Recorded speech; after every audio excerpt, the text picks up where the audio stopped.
pemirsa, kembali lagi di Research and Education. Tentunya masih bersama saya Syarifah Ainal dan juga Ibu Faradinda Safitri ya yang sudah hadir di studio kita. Nah, tadi kita udah bahas tentang penelitian tadi ya, bagaimana tradisi, terus juga judulnya, apa yang melatar belakangi, terus juga bagaimana Ibu bisa menjadi seorang dosen, juga luar biasa.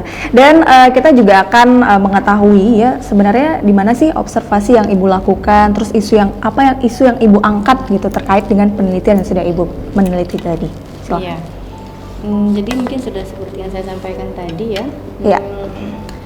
Penelitiannya itu saya laksanakan di wilayah kerja Puskesmas Jelingke. Jadi wilayah kerja Puskesmas Jelingke itu ada 5 desa. Ya. Itu ada Tibang, Alunaga, Prada, Kampung Pinung, sama Jelingke. Ya. Nah, itu ada 5. Jadi sebelumnya emang saya mengambil datanya itu jumlah ibu nifasnya di puskesmas. Saya datang ke puskesmas, saya cari tahu dulu berapa jumlah ibu nifas yang terdata di wilayah kerja puskesmas, dan saya dapati bahwa ada 30 orang ibu nifas. Nah, dari situ barulah kebetulan saya ada enumerator. Jadi enumeratornya itu, dan tim peneliti saya itu Ibu Nuzulur Rahmi dan satu orang mahasiswa saya. Jadi turun ke rumah. Jadi kita tahu rumahnya di mana, itu kita tanyain kadernya, kader dari setiap desa, setiap kampung. Nah, datang ke rumah-rumah dengan membawa kuesioner sambil melakukan wawancara. Jadi emang kalau kita pakai metode wawancara itu lebih nyambung lah, lebih enak ya. Apabila nanti ada yang mereka nggak paham, bisa langsung kita jelaskan seperti itu. Dan kenapa sih judulnya tentang itu? Apa sih ininya? Memang yang karena menjadi masalah. Iya, sebenarnya kalau tradisi itu bukan sebuah masalah ya. Cuman hanya pemahamannya saja mungkin yang berbeda. Contoh misal kita di Aceh itu ibu nifas itu pakai pilis itu jamu di kepala. Tujuannya katanya supaya nggak rabun gitu. Padahal ada berbeda. Tapi itu benar nggak atau mitos? Mitos. Oh, mitos ya. Mitos, sebenarnya bukan untuk rabun tapi memang untuk lebih segar saja. Kemudian memang minum jamu supaya segar dan bugar, biar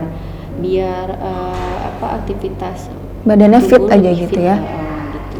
Kemudian juga ada pemahaman tentang tidak boleh makan makanan yang misalnya nggak boleh banyak makan ikan, nggak boleh makan telur, nggak boleh makan daging, misalnya harus dibatasi. Dari itu tidak tepat seperti itu.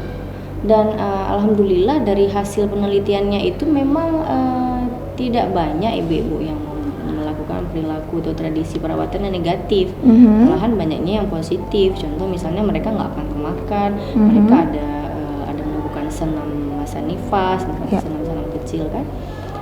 Perawatan nifas yang mereka lakukan ya positif, seperti taruh parem biar hangat, itu sebenarnya kan nggak ada masalahnya. Iya. Cuman nanti emang harus ada kita ada join lah nanti ke depan ya, harus ada penelitian yang lebih mendalam terkait ramuan-ramuan tradisional itu apa sih kegunaannya seperti itu. Kalau saya juga pernah dengar nih Bu ya, dengan batu itu dipanasin terus didudukin, itu benar nggak atau mitos aja? Iya, itu memang perilakunya ada. Ada yang melakukan seperti itu. Sebenarnya itu salah satu upaya juga agak sedikit ke arah negatif. Kenapa? Karena memang kan itu sedikit menyakiti si ibu. Mereka beranggapan bahwa tujuannya untuk meletakkan batu di atas perut, ditaruh di bawah itu supaya katanya rahimnya tuh bisa cepat ngecil. Gitu. Darah batunya bisa cepat keluar. Padahal dengan tidak harus melakukan seperti itu juga bisa. Karena Allah Subhanahu wa taala itu sudah menciptakan manusia itu sedemikian rupa, sudah sangat sempurna. Jadi memang rahim itu atau uterus itu akan mengecil dengan sendirinya sesuai dengan usia berapa lama ibunya nifas melahirkan. Jadi kan kecil sendiri gitu. Jadi nggak perlu harus taruh batu atas perut. Kadang-kadang kan ibu-ibunya agak merasa aduh sedikit panas gitu kan. Walaupun memang kan sudah ditaruh kain. Iya, kan, benar. Gitu. Dulu saya juga hampir sempat mau mencoba melahirkan. Jadi kan ya orang tua juga menganjurkan hal-hal yang itu karena kebetulan saya udah melaksanakan pendidikan di kesehatan, jadi Iya. saya yang menolak. Oke. Iya. Penjelasan. Tapi kalau minum jamu, asalkan tidak minum obat-obatan yang dari dokter, itu minumnya itu tidak berbarengan. Misalnya udah habis obat dokter, kayak misalnya orang habis operasi kan, Iya. habisin dulu obat dari dokternya, nanti baru minum jamu. Ya kan? Oke. Itu sih nggak masalah. Iya, kalau minum jamu berarti nggak ada masalah ya Bu ya. Dan yang pasti tradisi nenek moyang itu apa ya, ikut-ikutan gitu ya. Tapi kalau Ibu kan udah ada pendidikannya, jadi udah tahu ya seperti apa sih sebenarnya. Nah, terus juga berapa sih Bu sampel yang Ibu gunakan dan juga metode yang Ibu pakai di riset Ibu? Iya, sampelnya itu ada 30 orang. Metodenya itu dengan cara wawancara tadi. Iya. Oke. Terkaitnya perawatan masa nifas ya, tradisi perawatan masa nifas, dan memang dari hasil ya perilaku seperti sale, bate, yang itu yang kurang. Tapi kalau pantangan makanan 1-2 orang itu masih ada. Kalau misalnya senam nifas itu emang mungkin masih kurang, tapi memang ada yang melakukan senam nifas. Jadi itu emang edukasinya yang kurang ya kepada masyarakat. Jadi memang peran petugas kesehatannya sangat penting sekali. Saat melakukan kunjungan masa nifas itu bukan hanya bayinya saja yang ditanya, dilihat, bukan hanya bayinya saja, bukan hanya ibunya yang ditanya, Bu gimana asinya, Bu gimana, tapi semua keseluruhan dari ibunya yang kita tanya gitu. Karena emang masih ada ibu nifas yang nggak mau gitu menjelaskan. Malu mungkin atau gimana? Iya bisa jadi ya, karena memang waktu ditanya gimana Bu, ada keluhan? Nggak ada, padahal ada, tapi dia menutupi ya. Iya. Iya, dan yang pasti tadi 30 orang, itu kesulitan nggak Bu untuk wawancara, atau tadi ada yang nggak mau bilang, itu perbandingannya berapa orang tuh yang nggak mau bilang? Alhamdulillah, karena kita di kota Banda Aceh, jadi emang tidak sulit lah untuk berkomunikasi, karena emang bisa bahasa Indonesia semua kan. Jadi emang nggak ada, alhamdulillah nggak ada kendala. Iya, berarti nggak perlu pakai bahasa Aceh ya? Kadang ada yang ada juga.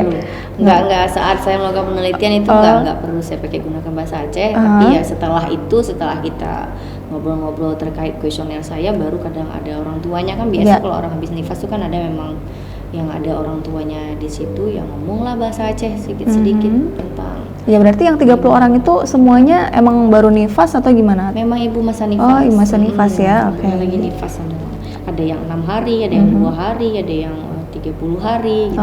Oke. Berarti semuanya merasakan itu ya. Jadi wajar aja dong kalau misalnya memang mau konsultasi itu boleh ya. Dan tentunya penelitian ini mungkin pemirsa juga penasaran dananya nih dapatnya dari mana? Kita dananya itu dapatnya dari universitas, dari program studi khususnya. Iya. Dari D4, prodi D4 kebidanan ya. Iya berarti full ya, nggak pakai modal sendiri ya? Enggak.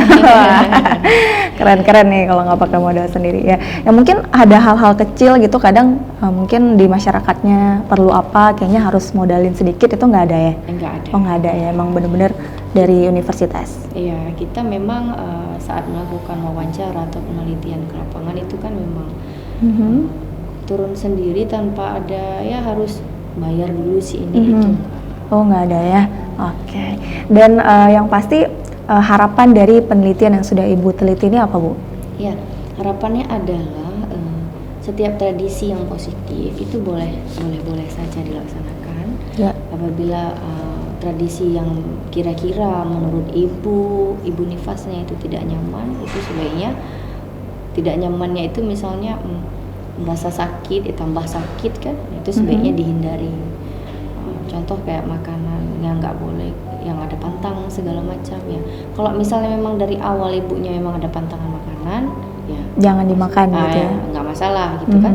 Tapi jangan juga ketika ibunya ada pantangan makanan, ketika datang bidan yang berumah untuk periksa, Bu boleh Bu makan semua apa aja, makanlah bahaya kan. Iya. Jadi kacau. Jadi harapannya memang yang positif ya lanjutkan, untuk yang negatif ya ditinggalkan. Iya, oke. Nah itu pemirsa ya, jadi harapan dari penelitian ini cukup luar biasa ya. Jadi lakukanlah hal-hal yang positif ya, karena masa nifas itu kita nggak tahu ya nanti keburukannya gimana. Jadi harus ngelakuin hal-hal yang positif agar tidak terjadi hal yang tidak diinginkan pastinya ya. Oke, kalau gitu pemirsa, kita akan membahas tentang pengabdian, tapi setelah yang satu ini tetap di Research and Dedication.